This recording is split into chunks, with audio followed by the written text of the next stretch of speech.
Welcome back to the Barrel Talk Podcast. Special episode today. You got my man Cole joining the show, first time.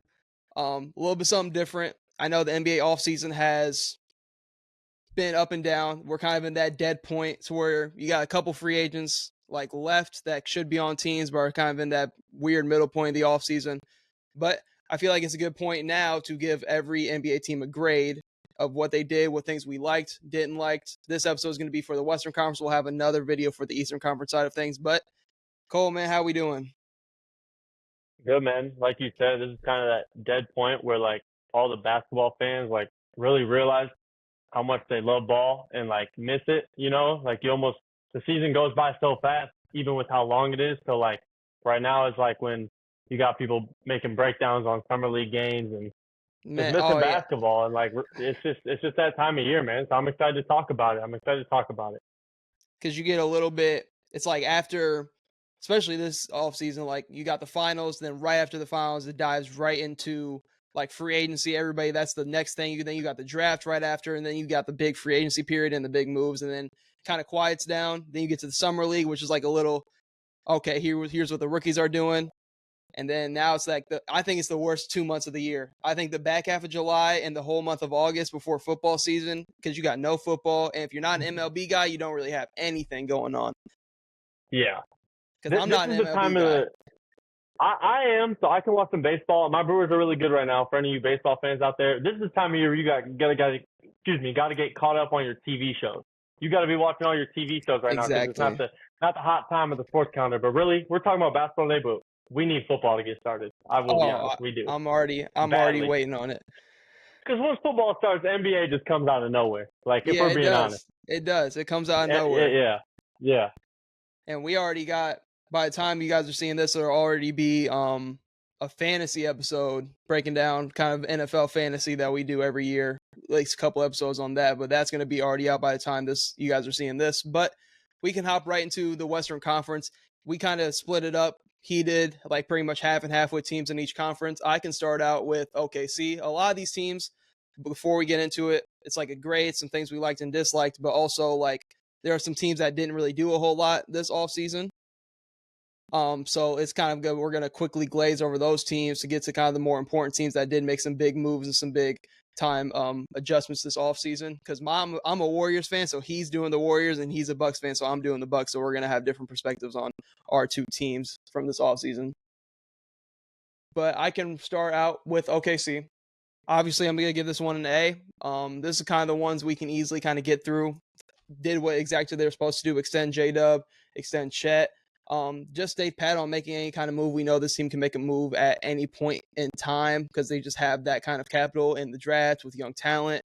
I don't have any real problems with the J-Dub or Chet extensions. It's something you had to do coming off of a chip. But I do think give it like 2-3 years, you're going to start seeing this team get a little bit more active because if anything's shown this offseason is the second apron is a real fear for these owners and these teams. And eventually they're going to run into that problem. But all the role players I think they're going to end up losing soon, they're going to replenish that by drafting. And they're a really, really good drafting team. Like Nikola Topic is somebody who killed and looked good in Summer League and is going to be a staple bench piece for them.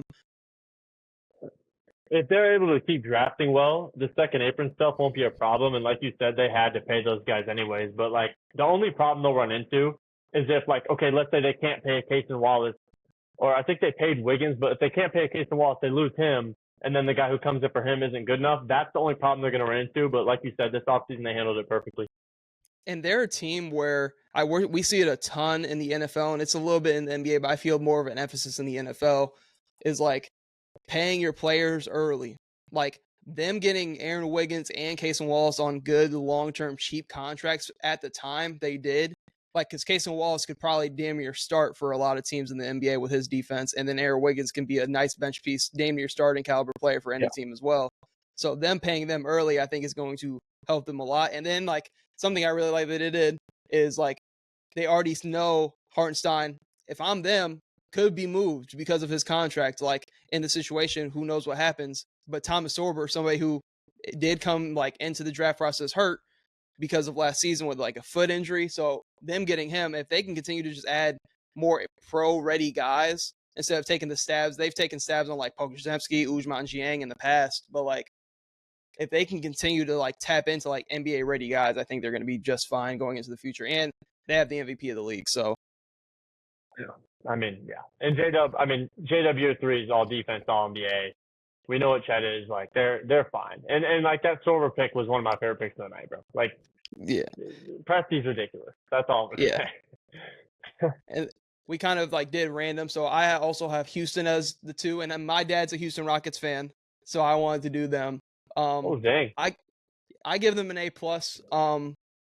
More so for how they went about it. Obviously, Kevin Durant, big time move. Interested to see because we've had some discourse in the NBA chat about like, at least I've brought it up. It seems like every team Kevin Durant has gone to past like even a Brooklyn a little bit, like just the teams just get worse. I don't know what it is. I'm not saying it's a Kevin Durant thing, but it's just like giving up so much for a player of his caliber, like kind of like tanks a little bit of the team. But giving up the guys they did, I think it's going to work out fine because Jalen Green, somebody you're fine with the swap, and then them stealing Dorian Finney-Smith away from another team in the West, I think was a huge get.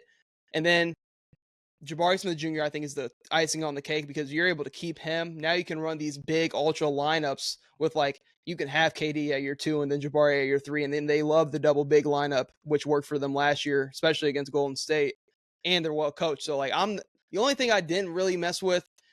You pay Steven Adams and you pay Clint Capella. I was like, this is what makes me think they're going to do some ultra big lineups because you already have Şengün as well. So I'm like, okay, maybe they're going to tap into that a little bit more. And then Cam Whitmore, like, maybe you could have got a little bit more, like 2 seconds from Washington. Like, bro. 100%. Yes, they could have. I'm not gonna beat that up too much because it is what it is, bro. No disrespect to Cam Whitmore. I like Cam Whitmore, but like, dude, you could have got more. Like, that wasn't like a reason. I'm with you. They're A plus to me, bro. I think the overpaying or paying all those bigs, I think that's just them being like, okay, we're ready to win some playoff series, but we need to be able to beat Jokic. We need to be able to beat Jokic. I could see them in a playoff series just like trying different shit, like just to stop Jokic. And what I'll say about the KD thing, I'm a KD fan, and I don't think it's ever his fault of why like teams that he's gone to have underperformed. It's about how the other guys play. So that's why I'm like with you on this A plus thing, because you're talking about a situation of a team that was already the number 2 seed without a bona fide like scorer. I guess Jalen Green was their leading scorer, average 20. But we know what Jalen Green is. We're not going to make this Jalen Green thing. You throw that in there, and Jabari Smith Jr. is coming off playing the best basketball of his career. This is the year where Amen Thompson makes the jump. Fred VanVleet had an awful regular season, had a good playoff series. Now, we go into a playoff series. Fred's ready to go. It just seems like everything's going to click for them. I'm not going to make a prediction right now on what they're going to do. It depends on who they play in the playoffs, but I just don't see this being one of those situations for Kevin Durant like they have been in the past. I mean, you're talking about him being in Brooklyn and being in Phoenix versus him being on a Rockets team with dudes playing their best basketball and Ime Udoka coaching the team. I don't know. It's especially like the Ime Udoka, like, I say what you want. I've been like, I know he has the antics, been a big Dylan Brooks, like, slight fan since Oregon days just because his mentality and what he's carved out a role in the league doing. And I love him going to Phoenix. I think he's going to do a lot. Like, say what you want about Dylan Brooks. He is a culture setter for sure, but they already have Ime Udoka who's going to instill that culture still without Dylan Brooks. But like the lineup, they constructed and I love when teams do this to compete with teams in their conference in the playoffs, like getting the double bigs. Like you brought up a good point about going up against Jokic, Anthony Davis, like Dallas is like doing the same thing with their 3 bigs. Like, and then off the bench, you still have Tari Eason, Reed Shepherd, who I think is a really good shooter, really good pro off the bench for you. Like, and then you have Dorian Finney-Smith into the fold. Yeah. I'll believe it when I see it because I thought with the lack of shooting they had last year, I felt like he could have found a way to get more minutes because it came down to the playoffs against Golden State. Like, they just couldn't buy a 3 ball. Like, they couldn't. That's what was the big difference maker in that series.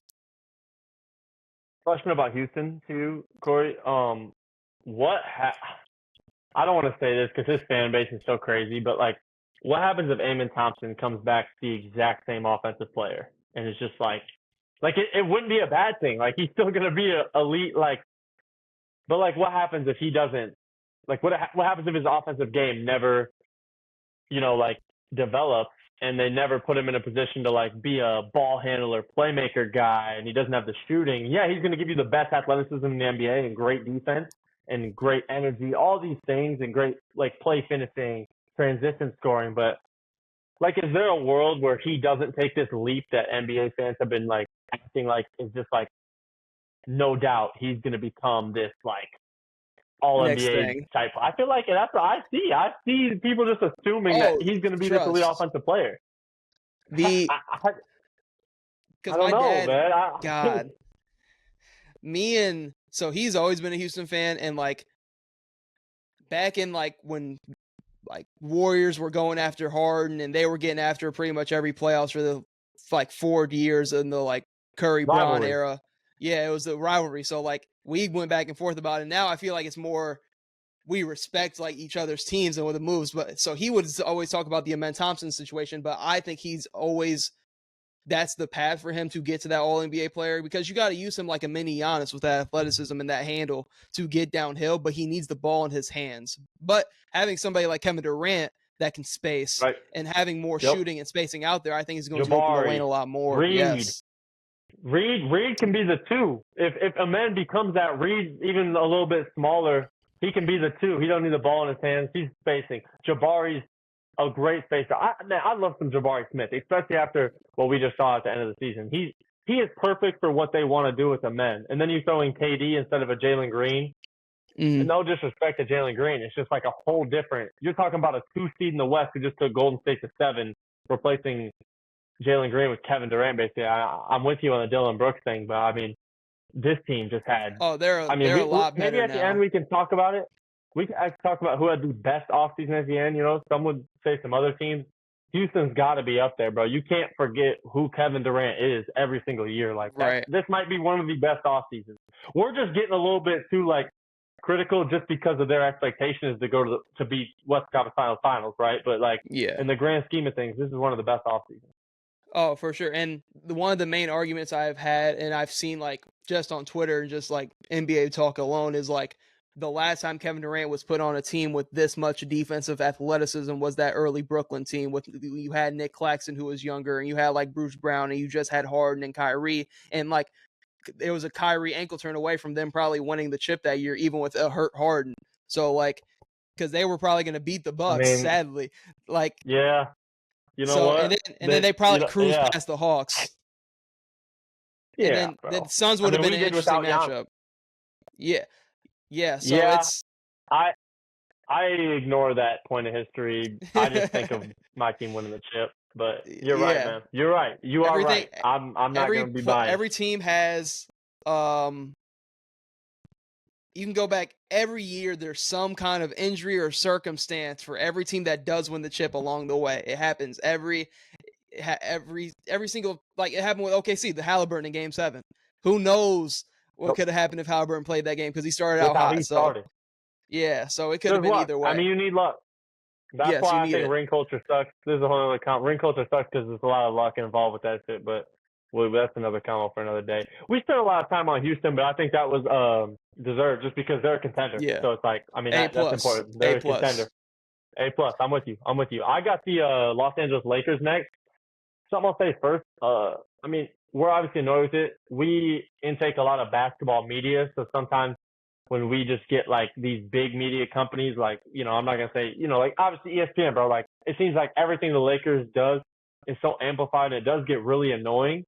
And I say that out of like, okay, there's a side of it where like that DeAndre Ayton move, like moves the shit out of some people because it's the Lakers, not because of the fact that they just simply didn't have a center. Now they do. It's like they just want to make a headline out of DeAndre Ayton, former number 1 pick in the Lakers, or anything they do can be taken the bad way. It's just like, as a guy who just likes basketball for basketball, I know you are that way too. It's just annoying because like even whether they make a good move or a bad move, it's just always has to be a bigger headline than it is.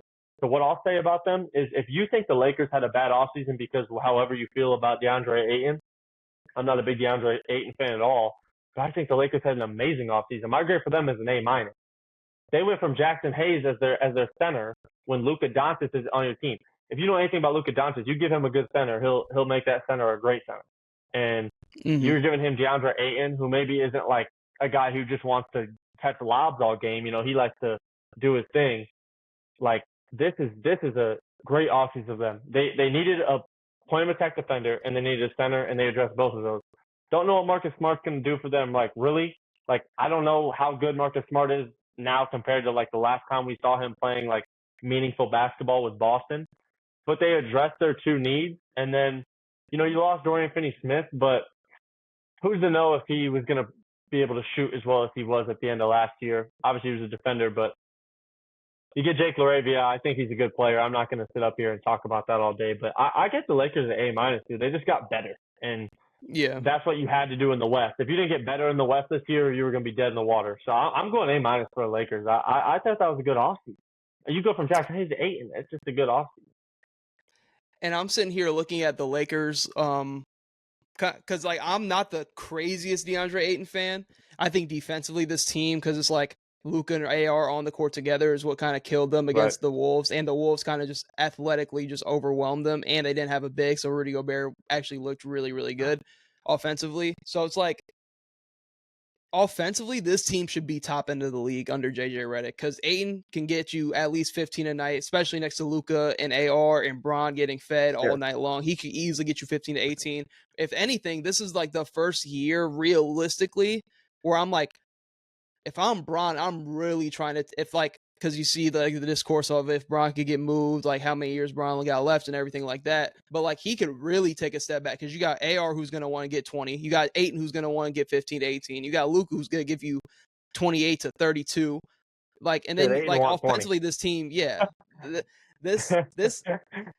this like team, I also agree with like the grading, because offensively, this team should be top end of the league. Defensively, still could be 100%. A lot to be desired. I do like the Marcus Smart pickup, because just having another veteran off that bench is, I think, something they need, because they don't really have or have ever had no real, you can say what you want about Gabe Vincent, like meaningful guys off that bench that can like really come in and close a game for you. Like say like AR is really struggling defensively, then you can insert Marcus Smart and kind of negate that, because Luka's having a great night, so AR's offense isn't really so much needed. You need defense, so you put Marcus Smart. And Jake LaRavia, like you said, not really going to rave on it too much. Underrated pickup. If he could, because I already can see it now.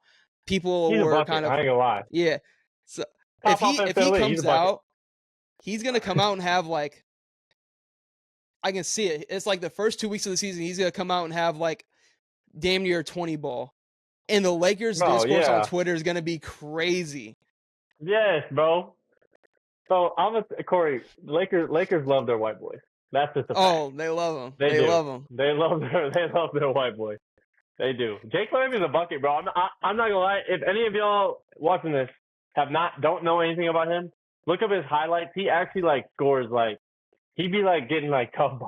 He has like tough highlights. I'm not gonna lie. He's tough. I do think Lakers are gonna be good. They're going to be, I think any team with Luka and a good head coach in JJ, which is something he proved this year, I do think they're one more move. Like they were able to get maybe one more ready wing to, like, say you replace Don't Connect with somebody. I would be like, okay, because now you got your wing coming off your bench, because it seems like Don't Connect and LaRavia are like kind of like in the same boat to where like they can kind of do the same. I think LaRavia right now is just better, but it's like Don't Connect's a little bit older of a player. You already tried to trade him. What's that value? So if they can try to find a way to get maybe one more wing, I really, really do think this next year could be something for them. I agree with you. I think that some people, I know he just did not play good in some of that. I don't think a lot of people would like you saying LaRavia over Connect. I agree though, but like I never would have thought. I don't know. I just feel like if you would have said that to me last year, I would have been like, no way, because that was like a genius pick. He is better. I feel like Lakers fans would. I think he has better. He's a better fit for what they already have in Luka and AR. So he doesn't. LaRavia can really be a spot up guy. He's taller, longer, better defender than Connect, and I think he just gives you. And like the age gap isn't crazy, because Connect was in college for a while. So I don't know. I think you're right. They already tried to move him, so I can see a world where they move him at the deadline for a wing, for a more defensive minded. It'll be interesting to see, because dudes get to LA and forgot to shoot. So hopefully he can like continue to be like the confident player he is, because he would make a lot of his minimal minutes in Memphis. Do you want me And to move on to Sacramento Denver? last year. Yeah, go ahead. True. Yeah, he was there. Yes, he was in Sac. Yes, I forgot about that. I'll move on to Denver, bro. I hate that we're Daniel starting off boring. This is like 4 A's in a row. I got an A+ for Denver, and everyone knew that already. Let's think of how their season ended. They got blown out in the game 7, but you took the NBA champions to 7 games, and in that game 7, obviously Jamal Murray's the second best player on the team, but Aaron Gordon was playing like the second best player. I think you could argue at that point, He at might be least the second second most most valuable impactful player out on of their Jokic. team. Yeah. Yeah, that's kind of what I'm getting at. Like, you need Murray for like what he brings as like a like a ball handler and all those things and shot maker. But Aaron Gordon was playing a special brand of basketball, and you losing 7 to the NBA champ. The thing that like always like when Denver won the title, they had the depth, and since then in these years they haven't had depth, and they wouldn't address that. I'll get to the Cam Johnson trade, but bringing back Bruce Brown, who was a part of that championship team that you had. As a Bucks fan and you're a Warriors fan, you guys have won. Like, there's something about when you win a title, like guys on that roster, there's just an attachment to them, and they just play. You just have so much trust. Like, I don't know, dude. Like, if you brought back some like Chris Middleton, like he is what he is now, but like there's just a special way he plays for the Bucks. I don't know. It's like when you guys lost Looney. It's like, no, like he's been a part of our championship team. Oh, I think trust. bringing I back kill Bruce for Brown, Otto like, Porter Jr. right now. He's retired, like, and I kill for Otto Porter Jr. right now. Bruce Brown will come back and play the way he did when they were winning, and he's not gonna like. That's just Bruce Brown. He got his money, and now he's back, and they're ready to contend for a title again. Then the biggest one to me is the trade for Jonas Valanciunas. That was that was free. That was free. What was it, Dario Saric? Yeah. That's terrible. Like, they paid nothing for him. I'm sorry to Dario Saric, but getting a backup for Jokic is major. He's only going to play a few minutes. Jokic pretty much plays the whole game, but I don't know. Jonas Valanciunas being a spot minute backup center is a pretty good spot minute backup center. And then the trade, I do think Cam Johnson's better than Michael Porter Jr. marginally, but mainly for like the injury fact. Like, I'm trusting Cam Johnson to play a ton of regular season games and put them in a good spot in the playoffs. And then also, I guarantee he'll be healthy during the playoffs. Knock on wood. I don't mean to be that guy. And he can just do a little bit more like off the bounce than Michael Porter Jr. could. But I'm not going to sit here and act like Michael Jr.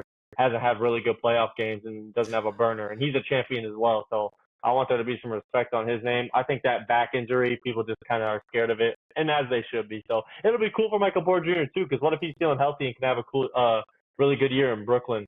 But that was, I don't like that people were. I've seen some stuff, people acting like they like fleece the Nets. The Nets had to move him anyway. The only thing I'll say is the Nets could have gotten more from him if they would have traded him earlier. They waited. The Nets have waited way too long on some guys. Yeah, exactly. They should have got something else back other than a shooting small forward, I feel like, if that makes sense. Yeah, I agree they got with back basically what Cam is. Yeah, I don't think the gap, because when the trade obviously broke, it was like people were making it seem like the gap between MPJ and Cam was like this great thing, and like Cam Johnson, good player, kind of the similar kind of player, but is just more versatile off the bounce, kind of like you said, in this Nuggets offense. But here's the crazy thing, and I've realized it more and more is, and I'm going to bring it up when we talk about the Clippers, people look at players and drive it based on the number of money they're making. So Michael Porter Jr. is making 36, 37 compared to Cam Johnson making 20. But if Michael Porter Jr. was making 20, you'd look at him and like, oh, maybe the gap isn't that large. Yeah. But the price of the 16, 17 extra $1 million that you're paying Michael Porter Jr., there's not anything Michael Porter Jr. is doing in that gap of money that Cam Johnson can't, right? And it's just contract-based stuff. And that's more the narratives on MPJ than I think of anything, because he is more of like a standstill guy. And people forget, like, coming like into the league, if he didn't have the back problems he did at Mizzou, like he was on Cooper Flagg level of prospect, bro. Like 6'10", could handle, had more shot creation to his game. But like even like Ben Simmons, like them back injuries are nothing to play about. Like, and I'm glad it's a miracle he's carved out as good of a career as he has after multiple back injuries. Yeah. bro, he's a high level starter, third, fourth option NBA champion, bro. Like that is why he got that contract. He was a champion. Like Mm-hmm. we're like really, like I think so. Like if Cam Johnson wins it in Phoenix, he might with the way he was playing against, that playoff series leading up to the finals against the Bucks. Like he was coming off the bench for him, but I don't know. I think when you win a title, like there's just like an attachment and teams pay for that. I guess the Nuggets didn't do it for Bruce Brown, but that's different. I don't know. That's part of the reason he did get paid, though. I think the fact they won. Because he got paid what was it the year after they won? Right after the year after that. Yeah, I think say. it was Maybe the I'm year wrong, after. actually. It could have been the year before, and all the things I'm saying is not true. But either way, I agree. Though I failed to mention the contract. It's tough because people also look at NBA players and like. I'm not gonna say like I understand the NBA game like in and out like has an expert level, but like Michael Porter Jr. is 6'10" with an absolute strap that can just catch and shoot and rebound the basketball well. That's what every team wants in today's game. Yeah. Underrated rebounder. Like, is he strapping up at 6'10"? But no, he's 6'10" with a long wingspan. He can give you at least something on that side of the ball more than people give him credit for. So I'm like, the narrative, I'm glad you brought it up because the narratives around MPJ, I feel like got a little bit crazy. But hopefully he does have a good year in Brooklyn. And then they also brought in Tim Hardaway Jr. Like, just another veteran shooter. Yeah. A guy who's like, bro, if he's taking those shots that Westbrook was taking, and Westbrook was taking hella threes off of Jokic. If you got Tim in there taking those threes instead, not that they're gonna leave Tim open, but just like more shooters. There was like if Peyton Watson, Russell, and Christian Brown are taking a bunch of threes, now instead it's maybe Tim Hardaway taking a few of those. I don't know. That's really nitpicking, but yeah, depth, bro, shooting. They need it. Around a guy like Jokic, shooters will always be good. I will never, ever, if I'm a Nuggets fan, even me as a Bucks fan with Giannis, you put a shooter out there, you pick up a shooter, I love it. That's great. So we need freaky ass shooter, Tim Hardaway. So Nuggets were 4. So I can go on to the Clippers. Oh, here we go. God, y'all should see me in this chat defending the Clippers. And it sucks because I'll start out with something I was going to talk about to kind of wrap up the Clippers. I'll start with it. As much flack as the Clippers get, and I know it's warranted because since they've gotten Kawhi in the PG era, and that's past now, it was always, when is it going to happen? Kawhi gets hurt this year. PG gets hurt one year. It's like Kawhi's healthy playing in the playoffs one game and game 2 and has 30, and then all of a sudden he had a torn ACL. It's just the craziest circumstances. It's a bad luck franchise. Yeah. Yes, it's a bad luck franchise. But I will say, and I'm not a Clippers fan, man, I would love if my organization every offseason was willing to take a swing and to try to compete and to try to win a title, because it seems like ever since they've gotten Kawhi Leonard, they're making some kind of big time move in the offseason. It's either the Harden, it's either a nice role player, it's either just some depth pieces like they did last year and it ended up working out for them, like with Chris Dunn and Derrick Jones Jr., like small pieces. But in the offseason, they are always making some kind of move. Like even this year, like just bringing in Chris Paul, because if you watch Clippers basketball last year, the only times they struggled for real was when Zubac went to the bench because they didn't have a real backup big, and when Harden went to the bench because they didn't really have a real backup point guard. Chris Dunn's more of a defender rather than a playmaker. The point. Yes. So that's when they would get in trouble. Yeah. And they have addressed their needs. He brought in Brook Lopez and John Collins, 2 guys that can play a version of the 5. You can have a ton of spacing with them. I think we've talked about their lineups, but like John Collins can be a starter, and you put him next to James Harden, you can see him having numbers like he did in Atlanta with Trae Young. Like then you bring in Chris Paul, which say what you want about Chris Paul. Chris Paul can give you serviceable minutes off the bench as a backup point guard, which is they just need him to be a serviceable backup, and he can still do that. He played 82 games last year, so we can't go and take the health card because he's an older player. So I think he's going to be fine. Legend too. Yeah, so the fans are going to love it. They're going to eat it up. And then I have all the Bradley Beal stock. Every single ounce of Bradley Beal stock that's out there in the world, I have it. I think way better situation. He's going to be back to playing the shooting guard. He was playing more small forward, if anything, in Phoenix, with having Tyus Jones, Bradley Beal, and Devin Booker at that 1, 2, and 3. So he was playing more out of position. You put him next to Harden and Kawhi, to where now if you're like, we need to rest Kawhi, and I feel like they're going to still do the load managing route for sure. Now you have a team without Kawhi Leonard. You have Harden, Bradley Beal, John Collins, Zubac, Brooke Lopez, Derrick Jones Jr., Chris Dunn. Like, you have such a deep team still to where it's like, if Kawhi Leonard wants to be like, I don't really want to start ramping my season up till Christmas, you're fine with that, because they were already a top six seed in the West last year with the majority of Kawhi being gone, with no real number 2 next to James Harden for real. Shows how, and Norman Powell had a great year. Well, Norman Powell did average 24. Yeah, He had was a great hooping. year. But you're right. Yeah. No true number. Like, and I'm not saying Bradley Beal's at this point in his career where he's like a real number 2 in this league, like on a championship level team. But like, Zubac might have been offensively. Yeah. At times he was. Yeah, he really might have been. Did I think they got a little bit, I'm not gonna say lucky, because you have to have luck in this league, but fortunate that Zubac and Norman Powell had their best years at the same time at the same season. I think it's super fortunate for them last year, because their season could have went a way different direction. And they lost. The team that took the champions to 7 games got taken to 7 games by a Clippers team. Yeah. And the Clippers got better. So it's I'm still with you. My only concern, like you said, last year, dude, there were people thinking the Clippers might miss the playoffs because of Kawhi's health, old roster. Didn't know Harden was inefficient, but he still did a great job. Didn't know Zubac was going to be that good. Didn't know Norman Powell was going to be that good.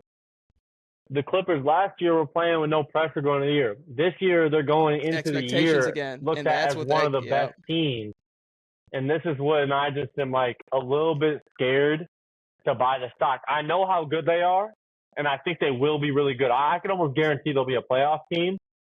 My whole thing is now it's like, okay, you just took the Nuggets, who have the best player in the world, or one of him, or, anyways. You took the Nuggets to 7 in the first round. Now is the expectation like, we better win a playoff series, or is it like we got to make the WTF? I know it's a tough West. I think expectation is like what drives a lot of these combos, and that is my only thing with them. Like, they have the guys that do it, but last year was just such a different. They were like almost a surprise team last year, and this is the year where it's harder. Mm-hmm. And like, we're talking about them like being better, but we also have seen all the teams above them also get better. Yeah. I mean, we just gave A's to every other team who finished above them last year. Yeah. So it's crazy. They definitely are an A+ for me. I'm be honest. Yeah. So, I don't care. I can go into Minnesota. They're kind of a interesting one. They're kind of did what I expected them to do, bring back Nas. I thought bringing back Randall was the right thing to do. Yep. It's tough because the Minnesota every year has gotten farther in the playoffs. I know last year they kind of ran into the buzzsaw that was OKC, but they beat the defending champs in 7 the year before this one, and then you just run into OKC, which OKC was probably going to be. I think Minnesota would have went to the finals if Denver would have beat OKC, just because Denver was so hurt, hobbled into the conference finals if they did win that game 7. So I think Minnesota would have went to the finals, but they're more so banking on development. I am a big Terrence Shannon Jr. fan. They needed to play him last year. He's somebody off the bench with some juice for real. And then Rob Dillingham, them trading up for him, I always thought was interesting. I like him as a player. I wonder what his fit is next to Ant, because I feel like he's more of an Emmanuel Quickly off the bench kind of guy, to where like you just need to give him the ball and let him rock out off the bench. I agree. Terrence Shannon Jr., I could almost say, if you want to run Ant-Man at the 1 and experiment, because I don't think Mike Conley is at that point in his career to still be a starter, you could see what Terrence Shannon Jr. can give you next to Jaden McDaniels and Ant-Man, because he's just that good of a player. If he didn't have the off-the-court stuff, Terrence Shannon Jr. is the top 10 pick in that draft. Talent-wise, I didn't see 5 players better than him in his draft. It had a lot to do with the accusations that were on his name and his age. But other than that, you just look at like pure like production in college and like everything, like shooting, playmaking, defense, all finishing. Bro, he was easily one of the best players in that class. He showed it in summer league the first year and then just put it on full display this year. And like you said, if you want to put Ant-Man at the 1 and run Terrence Shannon Jr. in that backcourt, Terrence Shannon Jr. could even, to me personally, take some playmaking responsibilities off of Ant too, with what he's shown, I don't want to just use Summer League, but I just see it with him as a guy who can have the ball in his hands. Like, I know they drafted Dillingham to address the point guard stuff when Mike Conley's done. Terrence Shannon Jr., I'm not trying to sit here and say he's a point guard, but he could be a legitimate, like, NBA starting combo guard who can Option, put at up good least. stats and have the ball in his hands. Yes, bro. Like, I'm so with you about Terrence Shannon Jr.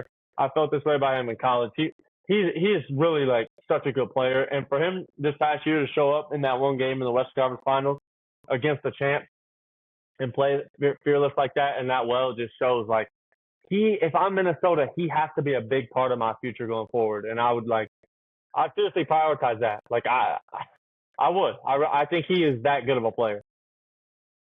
I'm with you. It's tough. I gave their offseason a B. If you were to lose one of Randall, Nickeil Alexander-Walker, and Naz Reid, losing Nickeil Alexander-Walker because you have a Terrence Shannon Jr. waiting on your bench. But it's also like their team that's going to be waiting on more development. Like their team is still sneaky young with how much they've already accomplished, has like this young core that they do have.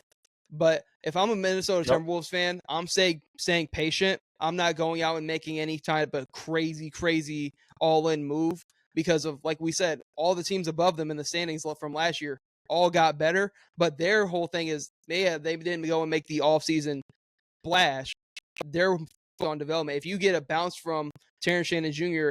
and more production from like Rob Dillingham, and you still get Anthony Edwards being a top whatever player in basketball, and you still get the only thing that worries me, John Behringer, I like that pickup because eventually Rudy Gobert's age will start to show because he's the only one out of this core that is on the older side.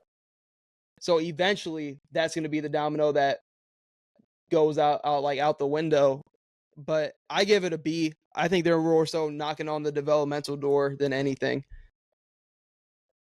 I agree with you. But I I think they're wouldn't going to say be they're in in a the good A range. spot. I agree. They're not in the A range type offseason, but they really didn't have to be. They're back-to-back WCFs, and right now it looks like Ant-Man's going to have you in a position to do that all the time. I think the question right now is, what is the formula around Ant-Man that takes you over the top? Because it feels like they've had a little bit of everything. You have the rim protected center with Gobert. You've seen them have success with Cat, kind of that stretch big. You've seen like a guy like you've had a great sixth man of the year with Naz Reid. I think the only thing they haven't had is a true point guard. And I mentioned Terrence Shannon Jr., but realistically, right now, I think the only thing left to like maybe even try that could be the formula for Ant-Man to go take it over the top is having a legit point guard that can get that can maybe elevate Ant, because you still want the ball in Ant's hands. But that's why I mentioned Terrence Shannon Jr. Like they kind of take turns with it. I don't know. It feels like they've had a little bit of everything, and that's why they've been able to go to back-to-back WCS. But like, what's the formula that takes them over the top? And if they don't find that out this year, then there's a concern for me. But right now, a B is fine. They're a great team. Yeah. No, I think I'm not really worried because they have the infrastructure. They kind of just need that one thing, like you said, to kind of get them over the top. Because, I mean, back-to-back WCFs isn't no small task. So, but I do think it is a little worrisome because they've gotten exposed, one by Dallas and then now by OKC, the teams that went to the finals. Yeah. And they both got it kind of rolled in both of those series by kind of like the same mesh of kind of teams where you have a dominant guy with the ball in his hands and Luka and SGA and a bunch of good long rangey defenders next to him. So it's very interesting, but I think they're in a really good spot. We also just mentioned them losing Nickeil. We knew it was going to happen. They didn't have the money for it, but that also kind of has to go into why it can't be a perfect offseason. I mean, you lose a player of that caliber, it could open up for guys like Terrence Shannon Jr. to show more, maybe a Jalen Clark, but that always sucks because he was taking big responsibility. You said what? Sorry. You still have DiVincenzo as well, who him and Null, I could feel like want to do the exact same thing. Yeah, but I just don't think DiVincenzo can give you as much defensively as Null. I mean, he's an aggressive defender, but he's not going to be able to like shadow somebody the whole night. I don't know. Yeah, you're right. We also need DiVincenzo to have we thought he was going to have a better year than he did. Oh, coming off that year he had in New York, I mean, bro, they lost in that Game 7 to Indy, but bro had a 40 ball that people don't know about in that game. Like he was looking like he was about to start backpacking and bring him back. he was looking like that. He was in that mode. He was in that mode. He was trying to win that game, like, badly. It was funny. The injuries killed the Knicks, though, too. But Yeah. I got your. All right, here we go. I got Corey's Golden State Warriors, and Corey, I'm not doing this to troll you. It's not. I think the grade I'm giving is a D-, and the only reason it's not an F is because I think your offseason was at the deadline last year of getting Jimmy Butler, and I think that was an awesome pickup. But, dude, I just feel like all we've talked about is how good of moves all these Western Conference teams have made, and I know y'all have a good team, but it just feels like y'all are behind everybody. And then I'm not going to act like losing Kevon Looney was like the end of the world, but the center position is the one thing y'all like don't have, and you managed to lose that too. Yeah. I still believe in Steph to be able to be like an elite player, even though if I'm not going to sit here and say he hasn't been showing signs of declining, because it's just a fact that he has, and that's okay. And I think that you guys are going to be a good team. I just think when I look at this West, you guys had to do something. You know more. You're on more of the inside stuff. Like, where's Kuminga going to be? And then are you guys going to run Jimmy and Draymond at the 4-5?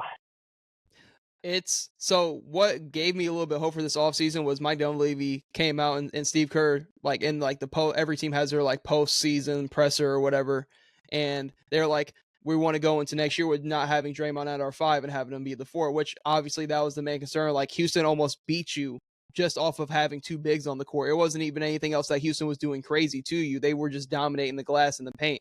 And like, if you had another big in the rotation, I feel like you would have gotten out of that series a lot easier and quicker, which would have not led to a Steph hamstring pull.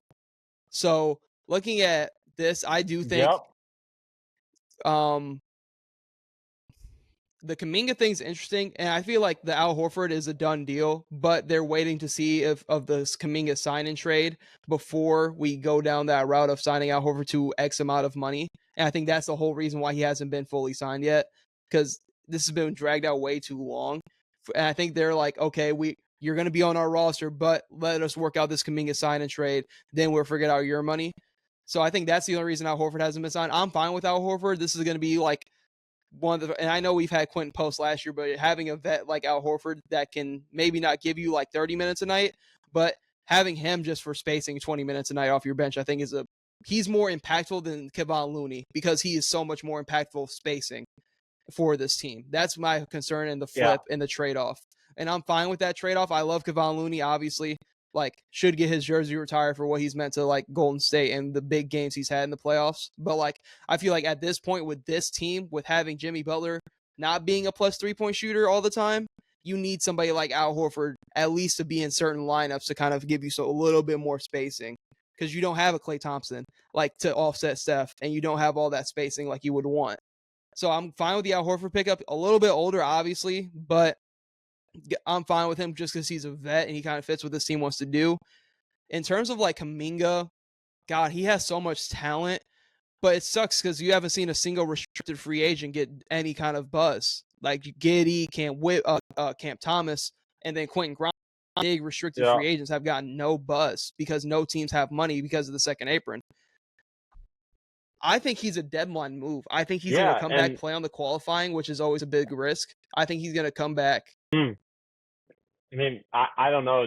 I hate to crap on your team because I think you guys are a team that I always kind of doubt before every year. And then just because of having like Steph Curry and Draymond, just being a good franchise. And I mean, I like Steve Kerr. I think he does questionable things sometimes with like who he plays, but overall he's a good coach. And I think you guys will be a good team. I'm not trying to say I don't think you guys are going to be a good team. Even in the tough West, I just trust Golden State to win games. I feel like if you're talking simply just the talk of good off season, I give it a D-. If to wrap up my final like thoughts on Golden State, I think Jimmy Butler is their offseason move. You make a big time move like that at the deadline, I can track that to like a big offseason move. And I kind of give you grace for what you want to do in the offseason, because You did extend Jimmy Butler. You're on this timeline and path now within the next couple of years to where eventually you're going to have clear books. But my thoughts going into next year is Golden State was so good once they added Jimmy Butler.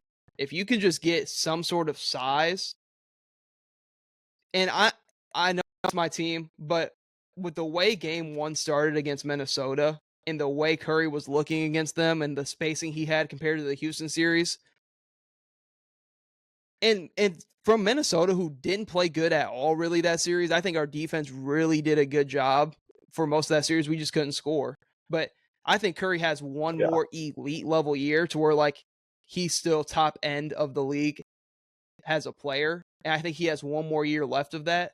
But you might, like in hindsight now, but you might be, with how Minnesota played in that series, you might be a Curry hamstring pull away from the conference finals when you were the 10 seed before you got Jimmy Butler. And I know it was game one, but like with the way it was looking and the way they were playing in that first quarter, I was like, oh, like all the spacing, like compared to the Houston series where it was Amen Thompson 94, Tari Eason 94, Dylan Brooks 94, like they're just not, they don't have the caliber of defenders that Houston does on ball. And I think that would have made it a lot easier of a series for Curry.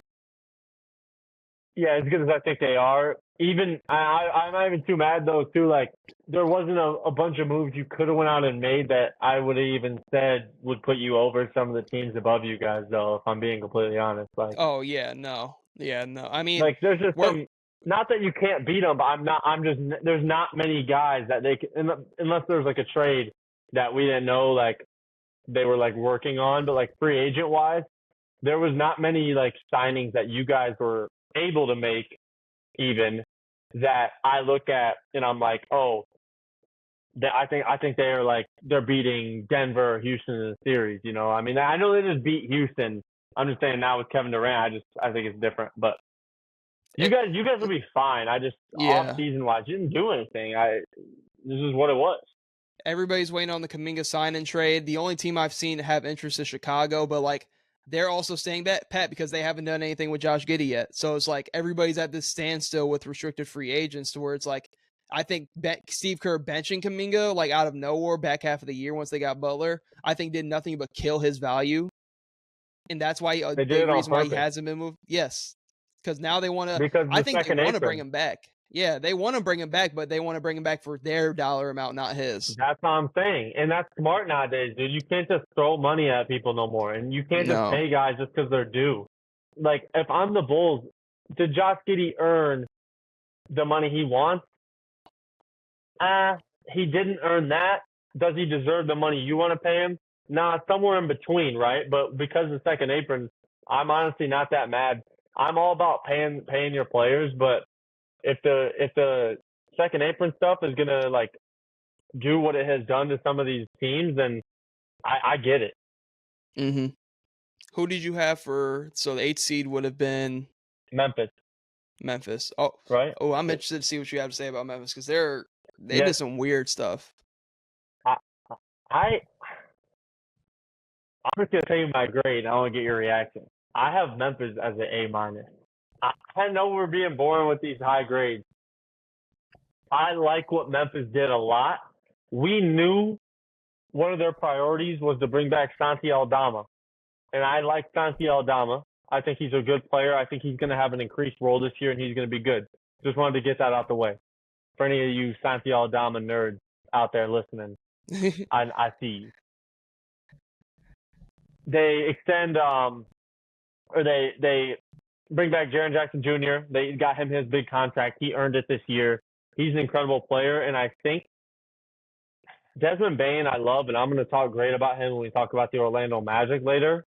But I think that when I look at how Ja Morant has been playing and how Jaren Jackson Jr. has been playing, I see that being the duo. And while Desmond Bane still has the value he has, getting 4 first-round picks out of him and a guy like KCP who, you know, he didn't do what the Magic wanted him to do, but he's still like, he's a good type of player to have when you have a Ja Morant.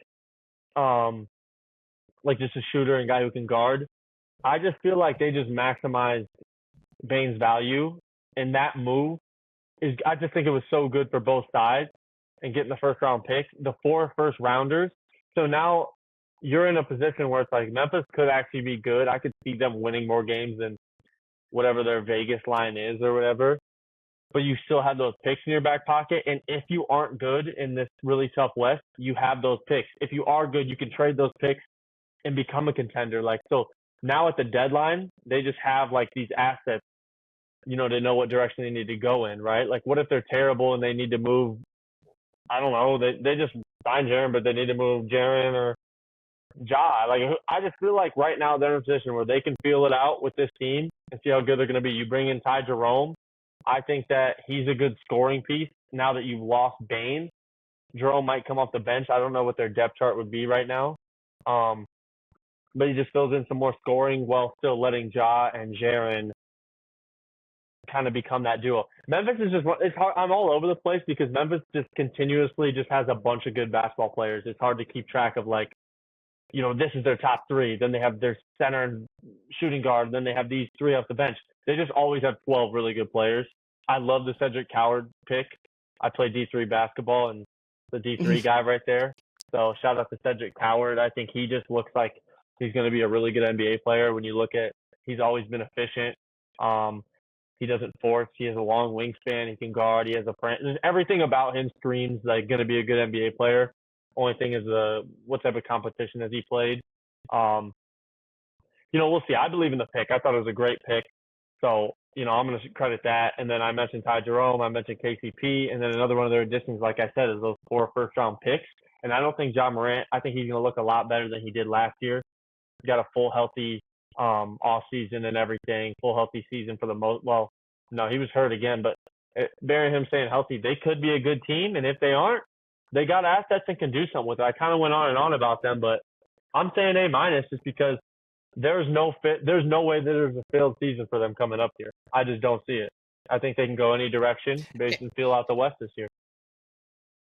And even though the West is as tough as it is, they are, when Ja Morant is healthy, and I know that's a big question mark, like he's gotten into that tier where it's like he's kind of with LaMelo Ball, like in like that point guard realm of like guys who can't stay healthy but have all the talent in the world. But when he's healthy, right, this Memphis team is good. And I compare the Ja Desmond Bane fit to like a Dame and CJ fit. I know a lot of different kinds of players, but like the two undersized kind of guys in the backcourt, especially out west, I think is such a hard thing to do. Like the only guard really, like a small guard that has shown success, like pretty much in the history of the game, being like the number one guy on the team has been Steph. And right. like having two guys, I think KCP is just a better fitting guy, especially like from a defensive perspective, and doesn't need the ball in his hands. He could play really kind of fun, like two-headed monster at your backup guards and Jerome and Scottie Pippen Jr. So like they have a lot to work with there. And if they can get one of the wings to like really take a step in either GG Jackson or Cedric Coward, and even if they still have Vince Williams, like you said, they have a ton of just good NBA guys over there. So if they can get one of the, because I feel like they've always been missing that wing, that three. I feel like that three position has always kind of been a big question mark. That you had Dylan Brooks, then you move off of him, and then you kind of had the two down Jalen years. Wells. So it's like, yeah, you'll have on the team as well. So like you have a ton of depth, good? And like you said, who knows? We have to see. I think everybody's good until you get into like a playoff series and the pressure and the expectations get to like kind of like you brought up with the Clippers. Like this Memphis team could be playing with house money this year because they're kind of under the radar. Nobody's expecting them to be really anything out west. But I like if Ja Morant's healthy, they historically are top 5 team in the West when he's healthy. Just record wise, they just win games when he's on the court. Oh, yeah. Sorry, it was lagging a little bit. I didn't mean to interrupt you. But no, you go. I just want to read their depth chart real quick because, like, I just looked at their depth chart and I almost like want to say a take, but because I just still believe in Ja to be that guy. I'm gonna say they're top 12. What the ESPN says the starters will be: Ja Morant, KCP, Jalen Wells, Jaren Jackson Jr., Zach Edey. Then off the bench you got Ty Jerome, Scottie Pippen Jr., Cedric Coward, Vince Williams Jr., Santi Aldama, Brandon Clark, and then you can throw in a GG Jackson. Like they just have 12 guys who like bro, as a Bucks fan right now, I would take anyone that doesn't start on this team and be like, start them for the Bucks, Yeah. please.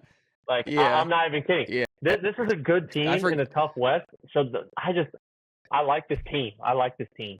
Are you Going on next? to, in my opinion, yeah. So, in my opinion, a bad ran organization. I have the Sacramento Kings.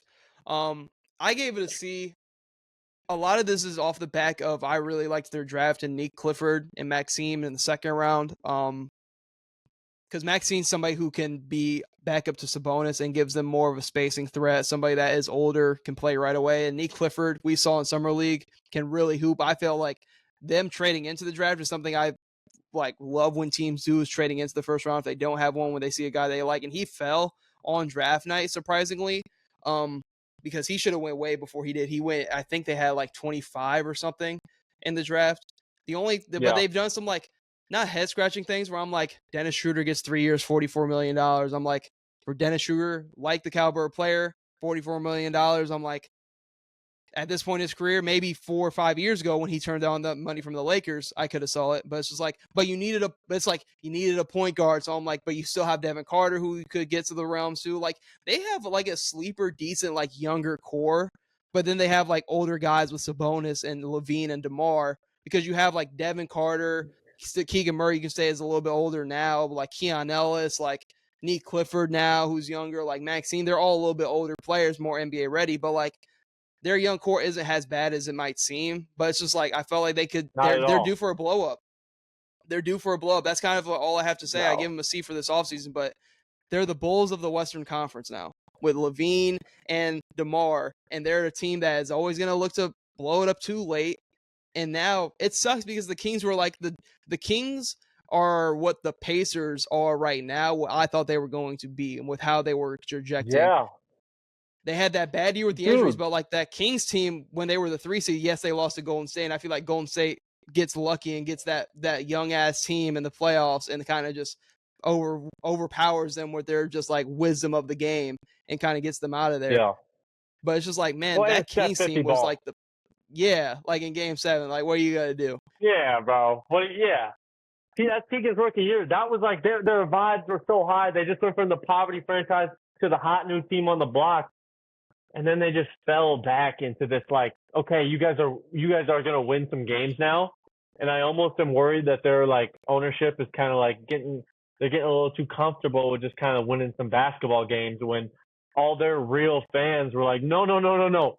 We were supposed to keep trending up, not just get in this like area where we're good and stay there. No, no, no. We were supposed to keep trending up, but their front office and ownership just wasn't ready to do that, and it just showed. And they got good players. It's just I feel bad because I think they mismanaged their come up, Yeah. and that just would really hurt to be a fan. But they had a really good draft this year. I'll say that. Last thing I'll say to wrap up the Kings before I go into Dallas, might be a take. I feel like the Sacramento Kings right now, what they are in their conference, I think the Pacers will be in 2 years. A team I like that that. was young, that went to the finals, overexceeded expectations. Obviously, the Kings didn't go to the finals and the Pacers did, but had a really good, successful season. Pacers just got cheap, as can be. I know they're kind of in the weird gap year now, but I wouldn't be so shocked if the Pacers never fully got back. Because if the Pacers lost in Game 7, right, and Halliburton never got hurt, you're looking at this Pacers team in a wide open with no Boston next year in the East. Oh You're yeah. looking at them different, but now they're going to be on the same time path as Boston.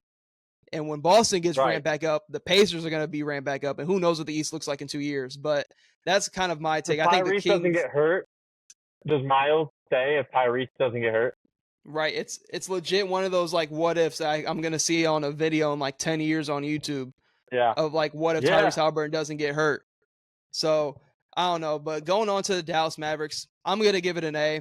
I don't think they didn't really need to do a lot. They already made a lot of noise, kind of like the Warriors, like with the deadline / offseason kind of move and where they were. Kyrie went down. That obviously, like, because I was like, fuck. Like, for OKC fans, I know my man Isaac is an OKC fan.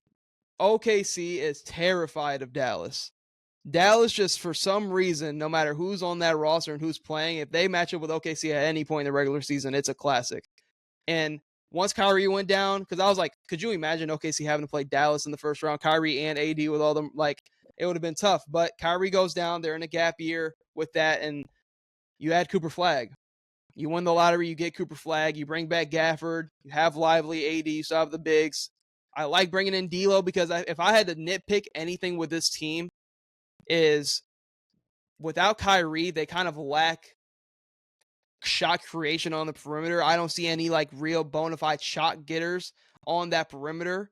So I'm like, D'Lo, say what you want about D'Lo, he can at least give you a little bit more than what you were going to have without Kyrie. He plays good with AD.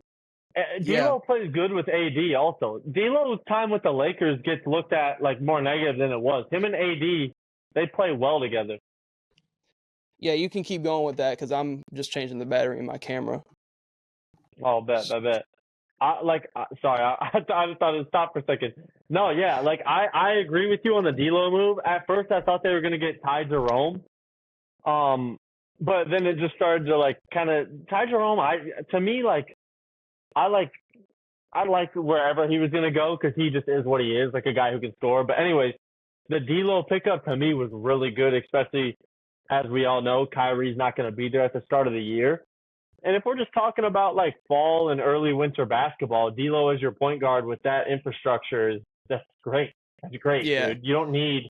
Obviously, they're a team that they want to make a run this year in the playoffs, and if like D'Lo was all you had at point guard, there was no Kyrie coming back, then you could have something to say about it. But if all you're asking D'Lo to do is hold it down as the PG, and honestly, Cooper Flag's going to have the ball in his hands a lot, or the offense is going to be through AD. It's not like D'Lo has this crazy responsibility. If all you're asking him to do is start for a while till Kyrie's back, dude, that's a rock star pickup. That I really like that. I really like that. If to kind of wrap up Dallas, because I mean Dallas has been the talk of the town this year, but just looking ahead. Looking so far ahead, I want to see Dallas and Houston in the 3-6 or like 4-5 matchup in the playoffs next year so bad. Two teams that like have two Texas teams that have all this kind of pressure to like just getting out of the first round in the West is like hell some years. So it's like both teams made big time moves, big time splashes, have a lot of eyes on them. Two Texas teams. There's like, if I wanted to see Dallas match up with anybody roster wise, it would be Houston. I think it would be a crazy defensive masterpiece of a series. But it all depends on how Kyrie looks when he comes back. But Dallas is like the most dangerous team, like because you have the bigs and they've already they've went to the chip. Like I know they had Luka, but you still have Kyrie. Like you have Cooper Flag, you have Klay Thompson. Like you have proven winners on this team. And Dallas is, if Kyrie comes back and is what he was before, it's ACL. We're at that point in time where it's like, feels like players are coming back even better from some injuries. If Kyrie comes back middle of the year and he's hitting the ground running, this Dallas team can beat anybody. Like I think they're that deep and they're that talented. Dude, I agree. And like you said about the Dallas Houston thing, like I think Anthony Davis is the best player on Dallas, but like a Kyrie versus KD in the playoffs right now, like, bro, that's prime time. That's prime time. Like, just those two, I feel like they'd be like, they're buddies and stuff. I just think that'd be funny to see. And then, like, also, like, a little Jason Kidd versus Ime Udoka coaching matchup. I'm a big Jason Kidd fan as a coach. And I know everyone's a Ime Udoka fan as a coach. Besides maybe, some Boston people. But they appreciated him. But, you know how that went down. No, honestly, I don't want to touch on that, but I mean, I don't know. We'll save that thought because when we talk about Boston, like I have my own kind of take about that. So like we'll get into like that when we get into the Eastern Conference. But I think Dallas is super, super dangerous of a team. Going into the Suns at 11, man, I gave it a B plus with what they had to work with. The only thing that I didn't really like that they did, I'm never a fan of the waiving, stretching contracts. You guys did it with Dame, like them doing it with Bradley Beal. I feel like they only did it for Bradley Beal because y'all did it for Dame first. So they felt like they wouldn't get like Right. so much flack. So like, but there wasn't a fit for Bradley Beal on this team next year bringing in Jalen Green. And I think, say what you want about Jalen Green, I'm still a supporter of Jalen Green. I think anybody who is just that much of a bucket, put him in the right situation. He played all 82. He's way more reliable than Durant and Beal at this point in his career. Obviously, way younger, but like for Yeah. Phoenix, them getting Jalen Green, Dylan Brooks next to Devin Booker. Who knows what they're gonna do? Because the only thing I have for them to like, I would like to see them do is like if they were to add like a point guard, because that's something they still lack. They haven't really, and there's still a ton of free agent point guards out there. I would have loved to see like a Chris Paul reunion, but somebody even like better at this point, like Malcolm Brogdon, I feel like would be fine. Even like Russ, somebody that can just give them some juice and some mentality next to Dylan Brooks. I love the Dylan Brooks pickup. He's going to do wonders for Phoenix, giving them a point. Like the defense with him and Ryan Dunn, I think he's going to be really, really underrated and isn't talked about. But then I love the Kaman pickup in the draft. Love that. I love the Rasheer Fleming pickup, and I love the Kobe Bryant pickup. 3 guys that could be in that rotation. Kobe Bryant is a sniper. Kobe Bryant is a sniper. But now they have a center room. Mark Williams, I know he's injury prone, but you have a real room with Mark Williams, Nick Richards, and Kaman all kind of do a little bit different of styles, but want to do the same thing. They don't need the ball. They're lob threats, set good screens, rim protect, so they're fine there. Only thing I think they're missing is a point guard. If they can get a point guard, I know the West is tough, but they're not in such this like the narrative about the Suns being in such this bad position because of the draft capital situation. Every year there's a team that has too many draft picks that unloads draft picks during draft night. Like they could easily swap in and get some draft picks for like some seconds or maybe a player that doesn't fit on their roster that's young. So like the whole they don't have draft capital situation is more so they can't make a big time trade with draft capital. It's not so much of drafting players because they can always hop into the second round like they did this year, get a Rasheer Fleming and a Kobe Bryant. Like they can always do that. It's the people forget they have Devin Booker. Yeah. Oh yeah. Like they have Devin Booker, man. They have Devin like most underrated player in the NBA right now. I agree completely. I was always before you got into our NBA chat, I was always somebody when we would just talk ball, it was always Devin Booker, Anthony Edwards, or Donovan Mitchell for best shooting guard in the league. I feel like it's those 3, and then it's like Jaylen Brown just like a little bit below those guys. So for shooting guards, but I'm like, so everything Anthony Edwards is doing right now, we're not going to sit here and act like Devin Booker wasn't doing the same and went to the finals being the best player on the team just a short time ago. But it's not his fault the organization went and got Kevin Durant, which every team does, because if they would have kept Ayton and CP3 with Durant and Booker, that team would have done so much better than trading for Bradley Beal. But 8-1 to go because of Monty Williams. There's a lot of stuff that I was just like didn't mesh once they broke that core up, which is what led them to here. But I think you have, yes, you might not have draft capital. You already got Devin Booker locked up, and he wants to be a lifer there. So you already got your job done there. Now you have another young piece in Jalen Green who has still a ton of potential. You're pairing him next to Devin Booker, who I think is going to be a good mentor for him. Like they might play a little similar, but I think Devin Booker's ability to slide to the 1 and let Jalen Green rock out is going to work wonders. And players with a new change of scenery can show you a lot. They went and added size, and they have scoring. And you have a dog in Dylan Brooks and Ryan Dunn that can be a point of attack defenders that can close games. Like, I don't think they're in a crazy bad position now. Is the West tough? Yes. But you have one of the best players in all of basketball, top 15 guy, depending on who you're talking to. Most underrated guy in the league, in my opinion, like you said. Like, in Devin Booker, you have good. His contract, he did just get the biggest salary in the crazy. But I don't mean underrated based off like that. Like, I know people think he's amazing. He does have the biggest salary. I just meant, and you know what I meant. Like, he just kind of got lost in like these talks of like top players because the Suns have been bad. Like that's really all it is, but not because of him. But yeah, you're right. I think he's one of the most underrated. The only thing I will say that I wish they would have done, and now looking on it in hindsight, I definitely know they could have. If they were able to find a way to get Cam Whitmore as well, and then you just threw Cam Whitmore off that bench, then I would have been like, if you would have got Green, Brooks, and Cam Whitmore, because I never thought you were getting Tari Eason. I think he's too. If Houston was losing Dylan Brooks, they were keeping Tari. Yeah. If they would have got Cam Whitmore for what Cam Whitmore went for, if I'm Phoenix right now, I'm like, you guys could have just gave him to us. We would have we would have threw you the 2 seconds or whatever. But I'm like, If but they I would have think thrown a they're. first for his ass. He don't give a fuck about draft picks. They would have thrown Oh anything for man, Cam Whitmore dang near. but I think they're like they're not as far behind as people think. I think Right. they're like with what they have on paper, and we got to see it work out. They're not as far behind as some people make it seem. It's just hard to get super excited about a team who you're not surprised if they're going to be the 12th seed. Right. Like, that's really it. Just because how stacked the West is, it's you know what I'm saying. That's where it is for me. I like everything they've done, but yeah, I'm gonna wrap up Phoenix by saying yes, they're probably projected to be like playing outside the plan. Every year, you look at the standings before you make your predictions. There's always 1-2 teams that underperform that were supposed to be top level teams. It happens every single year. And like you kind of said with Memphis, giving them an argument, I'm kind of doing the same with the Suns. I'm like, they have a top player. Like, you still think Ja can be that guy, and I agree. I still think Devin Booker can easily be that guy. So I'm like, who's to say like some things don't break their way and like the Clippers deal with injuries and they're not as good as they were last year, or like Houston isn't as advertised and they're still a year away because their young talent didn't develop all the way through. Like, who knows? I think it like maybe Dallas is struggling real bad like without Kyrie, and Cooper Flag isn't coming out the gates hot like people thought. Like, there's some question marks still, and I know the West is tough, but there's a lot of things that happen throughout the course of the season.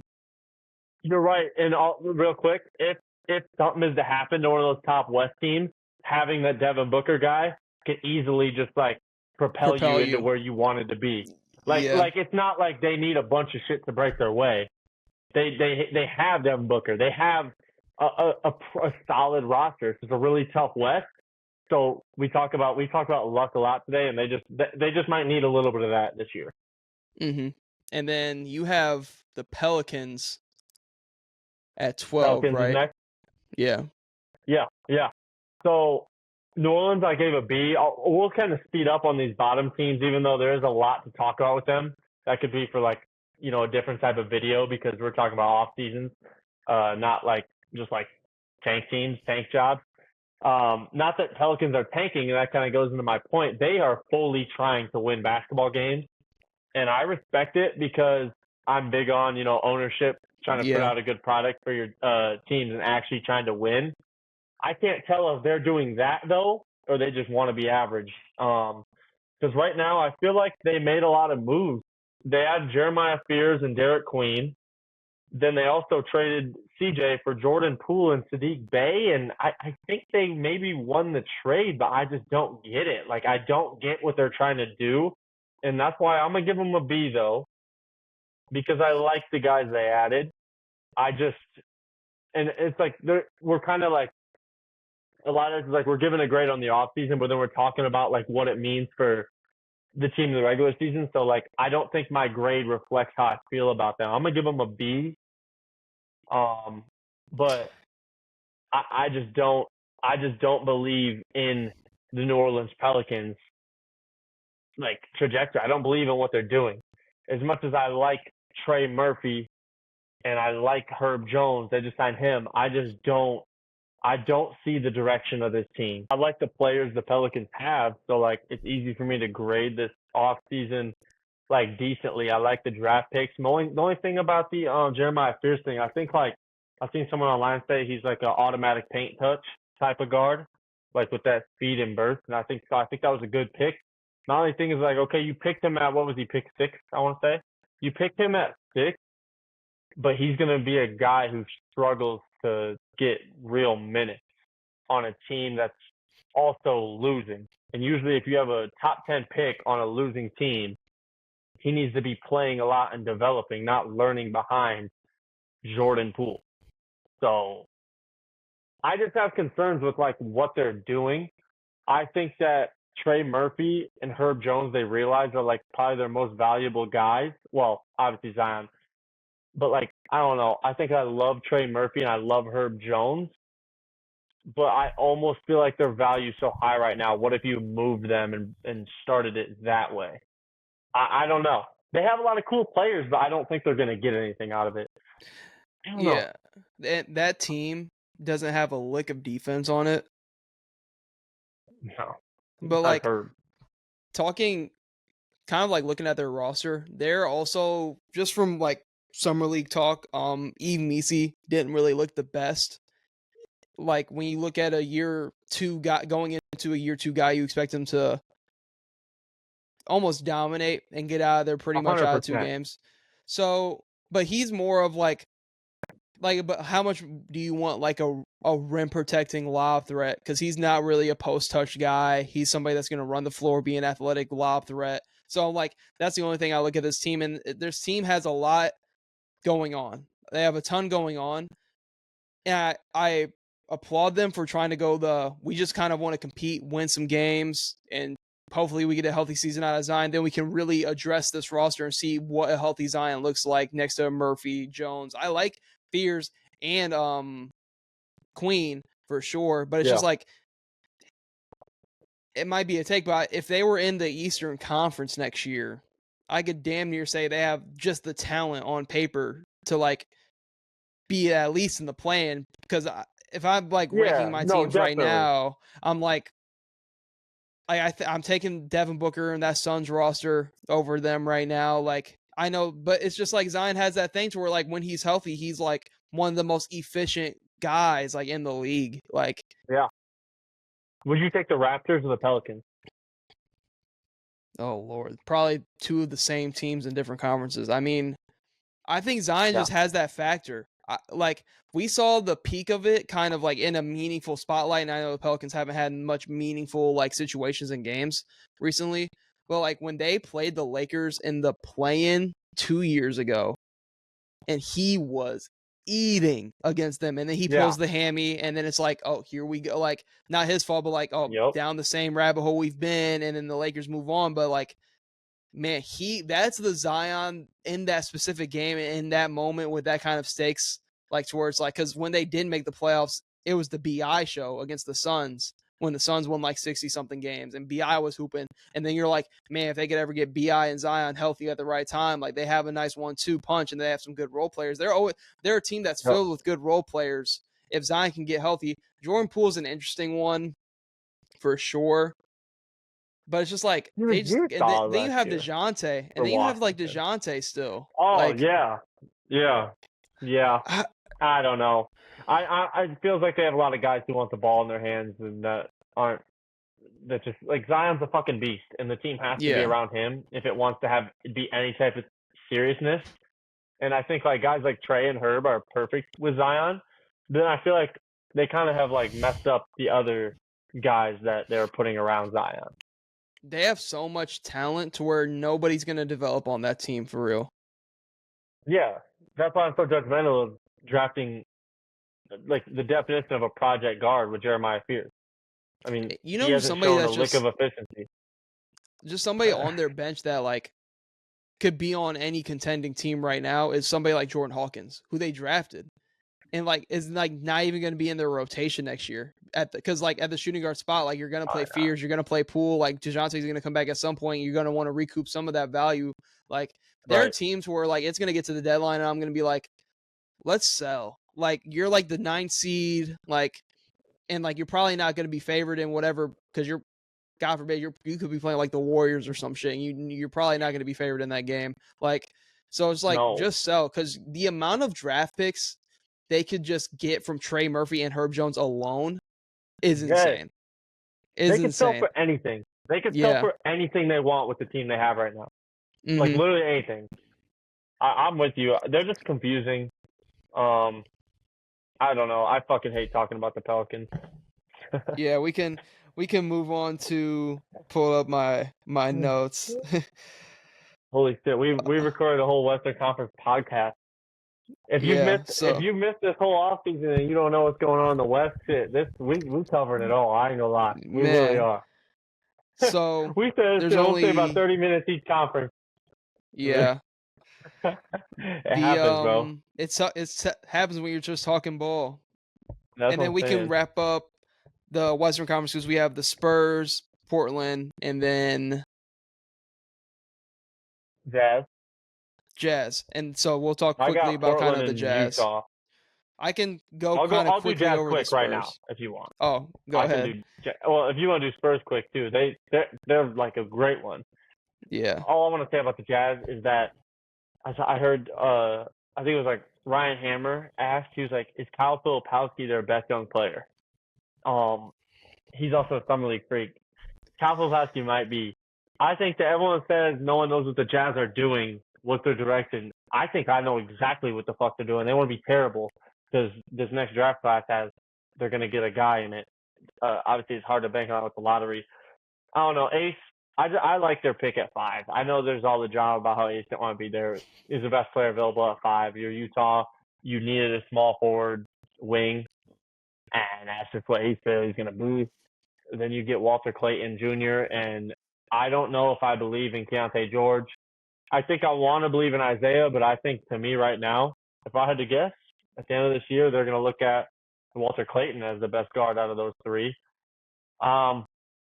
And then I don't love the Sexton Nurkic trade, but I guess you wanted a backup for Walker Kessler, and Sexton had to be gone anyways, and you want to be bad, so sure. So I'll just wrap it up as they want to be bad, so I'm not going to look at anything they do and overjudge it because they just want to be bad. I like getting Ace and Walter Clayton. I feel like those two have more pop than these last picks they've been making with Cody Williams, Keontae, Isaiah Collier. I like him, but and then I like Taylor Hendricks. That injury was terrible. I actually like him. Like just this draft alone, getting Walter Clayton Jr. and Ace Bailey, and if you watch college basketball, John Tanje, I don't think he'll play, but he's a good player. It's just like more pop. There's more pop than what they've had before, and that's kind of what Utah needed to me. Some bucket getters. Utah, like, I agree. They know, like, Danny Ainge is a good GM to have in a situation like this because he's somebody that can take some swings, but I feel like he has been a little bit too passive. But Utah's also gotten some unlucky kind of lottery luck, especially this year. Like, if you looked at, say, they got Cooper Flag out of this year's draft, like, then you're looking at Utah's like this completely different team. So they've just haven't had the lottery luck in the past couple of years of being bad, but they're in a good spot. I think they're in a really good situation because they don't have a lot and they can scrap this roster for a bunch of picks whenever they want to. And Danny Ainge would love to do something like that, but they're kind of in like this limbo to where, like you said, they want to be bad. That's kind of hard to gauge this team's offseason when they just want to be this bad. Yeah. Sorry, I got us out of order. I just felt like that was only going to take us like a minute versus like the other one. So I just was let's just get Utah. Nah, the Spurs aren't going to take me a bunch of time. I gave the Spurs an A. I love Carter Bryant as a player. His fit, I think now you have a avenue to like move Keldon Johnson because Carter Bryant can take all of those minutes and kind of take that role. Maybe not as a scorer right away, but like his fit with this new look team because you have 3 guards that want the ball in their hands and Fox, Harper, and Castle. Then you have Wemby.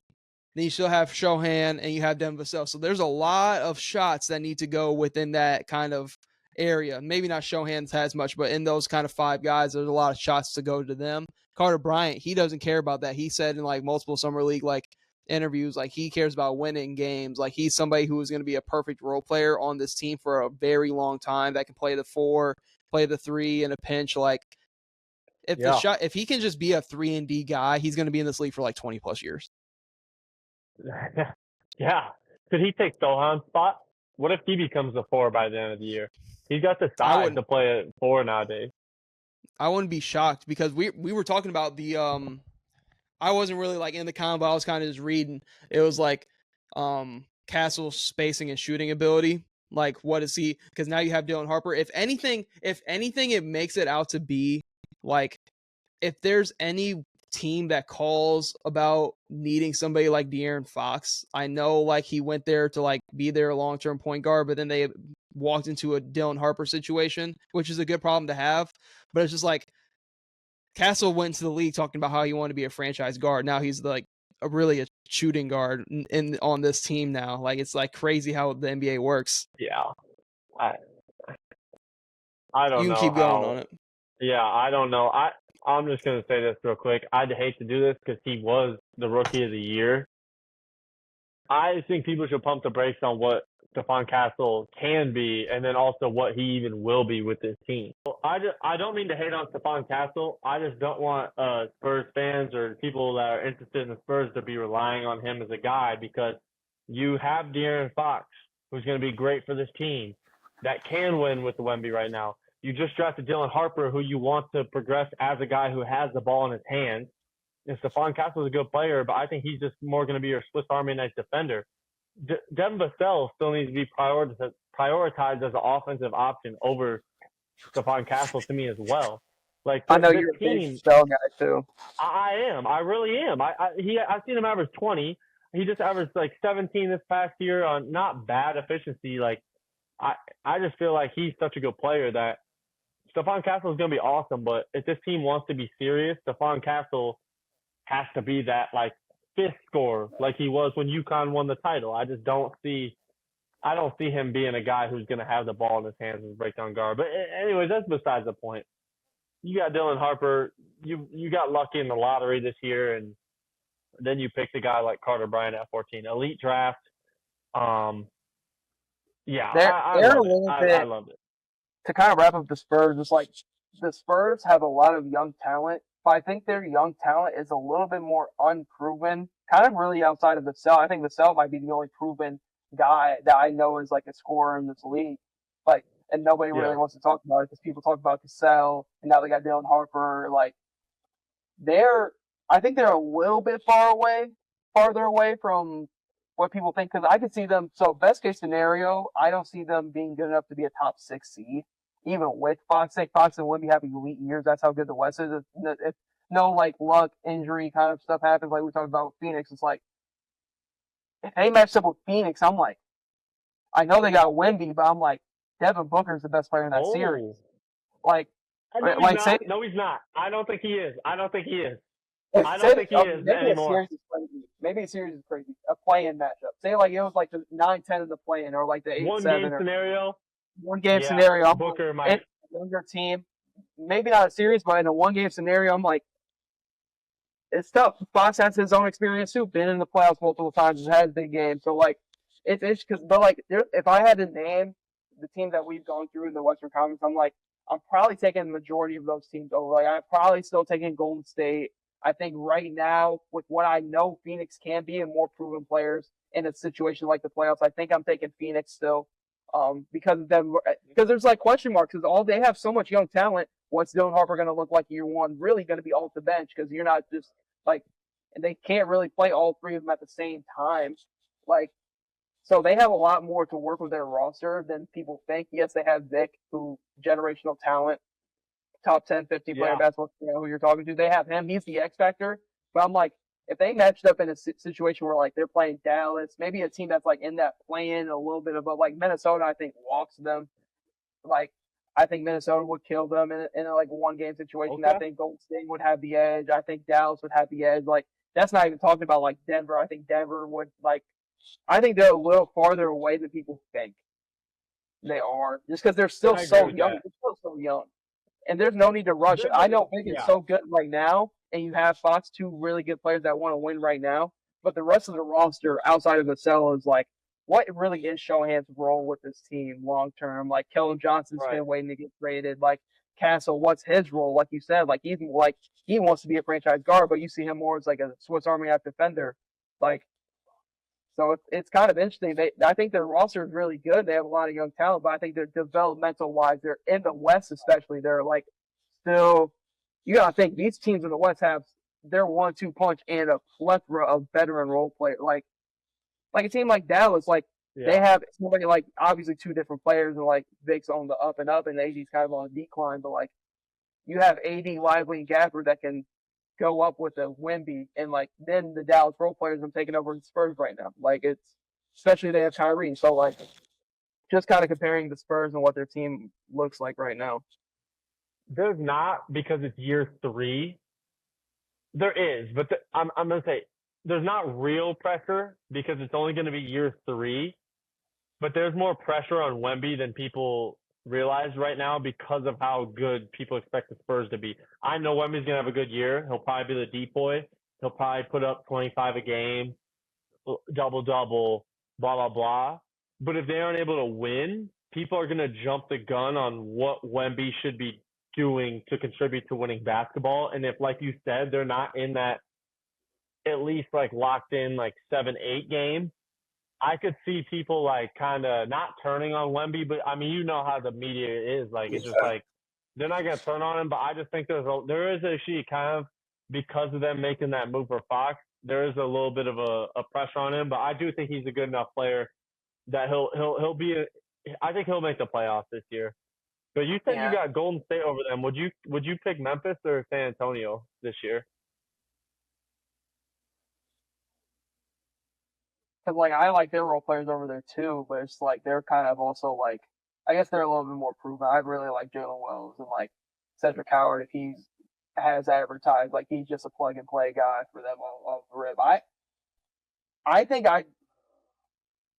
it's kind of tough because I think I'd lean that. Like, there's just something about the Spurs where, like, I think if they were to get into a situation in the first round right now, like, even Wemby hasn't played in the playoffs, like, I feel like if they got the right break and got into the playoffs, I could see a world where they just get smoked. Like, not saying Wemby would play bad, but, like, it would just be, like, two different tiers of teams playing right now. Like if I'm trying to think, if they were to get in and they were, like, 3-6 and they matched up with Houston's defense and, like, how they could just get after somebody like De'Aaron Fox and, like, those young guards over there in the playoffs for the first time, I just think it could get, like, a team like Minnesota. Like, I don't see them going to Minnesota, a tough place to play, and, like, winning any kind of crazy game you won in the playoffs. It's just, I need to see them in the playoffs. Minnesota would kill the playoffs first, or the play and get into, because, like I said, I kind of said about the Pelicans, like, that meaningful game, like, the Spurs and Wemby era hasn't had, like, that big meaningful moment yet because they haven't been in the play-in playoffs yet. What's this team made of in those moments? Like, if they were to say, like, 7-8 game, going to Golden State, like Curry and Butler, like, proven guys, like, in a one-game situation, even like Devin Booker and the Sun, like, those are tough situations. I gotta see what this team's made of. That's what my kind of last takeaway point is. Like, I gotta see what the Spurs team is made of in the Western Conference before I start saying that they're going to be locks for kind of really anything, because of all these teams in the Western Conference. Outside of Giannis and Tatum, who's hurt this year, like, you can say the top 15 players in the world, like, are on the Western Conference side. Outside of Brunson, Embiid, healthy, Embiid. I agree. So it's just I 100% agree with you. There's just going to be big games where it's like, yeah, Victor's awesome and might be better, but, like, every primetime game they play, there's going to be a dude who's like, yeah, these are the new kids on the block. Yeah, I'm about to fucking go get 30. And like, it's about to be my shit. Like, and like you said, they were just on NBA Christmas. They're going to start playing a lot of primetime games this year. So I think that'll kind of help them being, I know it sounds dumb, just being on TV more, being more like in the spotlight. More than people think. But I know it is tough, but, like, that's why, like, I kind of agree with you. Like, this might be the year where, like, they got to fail. And then next year, you know, they make the necessary moves, and that's when they really start to hit their stride and shit gets scary.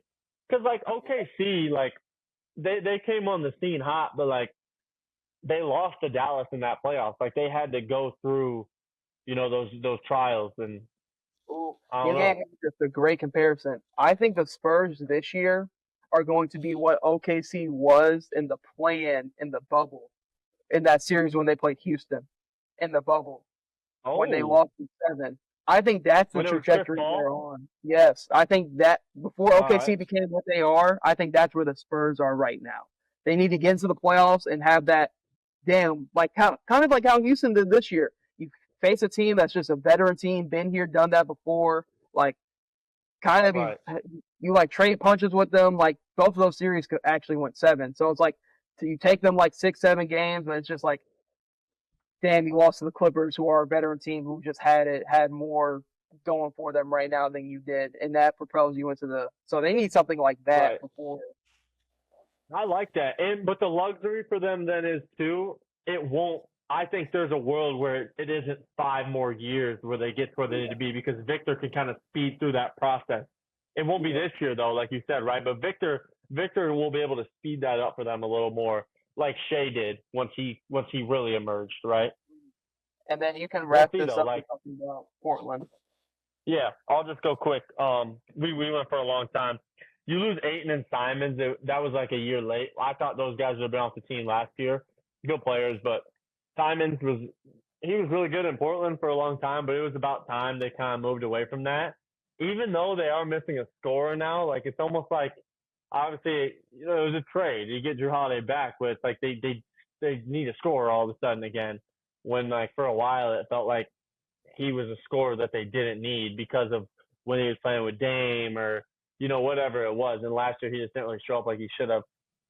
Obviously, like the sexy pick for them and the big talk of summer league almost was Yang Hansen, and I do really like him. I think the Jokic shit's a little crazy, but he'll be good. I'm gonna be honest though. I still think Klingen's gonna be their center of the future. I hate to be boring, but I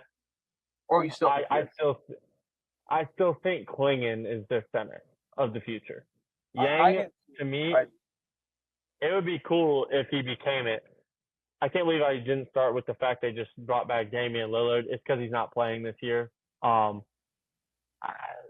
of people are questioning, like, what are they doing? What are they doing? But I think that's cool, dude. Like, people are worried about Scoot's development. Motherfucker, if Scoot isn't showing you this year while Dame's not playing that he can't be something, then fuck Scoot's development. He shouldn't be relying on, like, he needs to just do it now. So that's kind of one of my questions too. Like, what will Scoot Henderson be? Because at first I thought he was a bust. Then this past year I was like, okay, Scoot might be a good starter. Scoot could be a good starter still. So we'll see about that. I think they made that Anthony Simons trade for Drew Holiday. Their defense is nasty. You look at guys like him, Denny, Tumani Carmana. Then you throw Klingen in as a rim protector. They got a bunch of defensive players. But Scoot and Shaden Sharp, what they can be offensively this year, will really be the telling point. I don't expect them to be a playoff team or honestly even a play-in team. As exciting as that defense is going to – not exciting. That's definitely not the word. As toxic as that defense is going to be. But I don't know. Yeah. I think Portland's doing the right things. I think it's okay. Like, we talked about a few teams like them. I almost want to throw Utah in there too. Just there's a few of these teams in the West. I kind of even want to say Phoenix, even though they do have Devin Booker. That's like, okay, obviously you guys aren't a contender in the West right now, but you're doing the things you have to do to be able to like play. And even Memphis, like there's still a window where like you can like abort and tank more. I think that's the reality of the West right now, and there's no shame in that. You don't like not every team can make the home run move. Yeah, and kind of like my thoughts on Portland. I think it's gonna be super interesting if like Scoot doesn't have that greatest of a year, and you get Dame coming back next year, and it's like, well, we're gonna have to start Dame. This is our friend. Like, yeah. Like, but I think this is a big time year for Shaden Sharp because he's, like you said, they need a scorer. And I think he is going to fill that Anthony Simons role perfectly. And he's somebody that has a ton of talent. So it's just like they also are a team like they're kind of like in the Pelicans and kind of Utah. Like they're all kind of different levels of each other. Like Pelicans obviously have the more top end talent of the bunch, but then it's like Portland who has a ton of good players, but they're all kind of fighting for the same position and kind of all kind of want to do the same thing. Like when they had Simons and Sharp, and then it's just like I have a take about Scoot, and I kind of wrap it into Jalen Green and wrap it into Jonathan Kuminga and kind of Montes Buzelis. All guys that took the G League route, and there's points in their games where you're like, they should have went to college. Yeah. Like I see it all the time with Kuminga and Jalen Green because they just are pure bucket getters. Like one-on-one, they can go get it, especially Kuminga with his size. But there's little stuff in the games where I'm like, I can see why Steve Kerr isn't playing Kuminga in certain moments. Like, or I can see why Jalen Green's struggling sometimes because they went the G League route instead of the college route. And I feel like somebody like Carter Bryant, who's super young, but has more of the polish, has an IQ from her IQ perspective, playing at somewhere like Zona compared to like Kaminga, who can score better, but doesn't have the same intangibles, I guess, that Carter Bryant does, like coming out because they just came from different places. Like college is going to teach you more about just the game itself rather than G League Tour. Like you're getting the more of the pro route, Yep. but like I feel like the college stuff still matters. And I feel like There's those more four guys, I contracts think, going around. yeah, There's more contracts going around for the Carter Bryants than there is for the Jonathan Kumingas. Like, what looks better on YouTube? Sure, the Jonathan Kumingas. And like, bro, we could talk about that all day. That's for youth basketball to look at too. Like, yes, I think it's cool when you dribble between your legs and go get a bucket. But if you want to like really impact winning, and like especially if you're a kid who has a chance to make the NBA, the quicker that they can figure out, you know, that there is more spots for the guys who do all those little things. And then if you are a guy who's able to, and you get some opportunity to start being a scorer, then sure, that's awesome. But there's always a spot for a guy like a Carter Bryant. So I think you bring up a really good point. And I don't think that's to really even blame the G League Ignite. If I'm being honest, I think it's just the type of guys who chose that route. yeah, no, That's just who they are. But I just think it's interesting comparing all those guys who went the G League route. I just feel like when you look at some of their games, there's like, I don't know what it is. It's just like there's just something a little bit missing from their game. Like it's like the freak kind of upside talents that like I think Mata is like, if he went to college and went to a right situation, he could have been like way higher touted than he was. And like Jalen Green could have went to any school in the country, like high school, like and it would have been like it's just so interesting to like compare the G League Ignite. That's a whole different episode in itself about like comparing G League Ignite to college ball. Our outlier is Dyson Daniels. Oh my god, he's an Ignite guy. I just randomly thought of that. God, there's so many like sleeper Ignite guys where like if you brought a list in front of me, I'd be like, oh my god, I know. Shocked that he's an Ignite guy. I wonder what an Ignite team right now in the NBA would look like. Like, what would be their lineup? I don't even know if there's any bigs. I'm trying to remember, but I don't know. That's funny. God. But that's kind of wrapping up the Western Conference offseason grades. I know we rambled a lot, but a lot of good ball talk. If you, like you said, if you didn't catch up a lot on the NBA offseason and what happened in the Western Conference, this is the episode for you.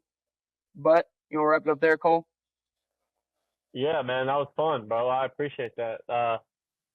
We'll get to the East sometime too, but man, the Western Conference is going to be stacked. I guess that's really the point of this whole video is just like, hey, this West is really going to be the Wild West this year because no matter how good you are, we mentioned, don't know because how good the other teams are, and if you're not very good but still had a good off season, we're still just being like, dude, I don't know what it really does for you though. So it's going to be interesting to see how it all plays out. I wouldn't be surprised if we're in another situation where the 2 to 8 seed is like a 3-game difference come next April. Yeah, but that's all we got for you guys today. Thank you guys for tuning into the Girl Talk podcast. Hope to see you tune in to future episodes.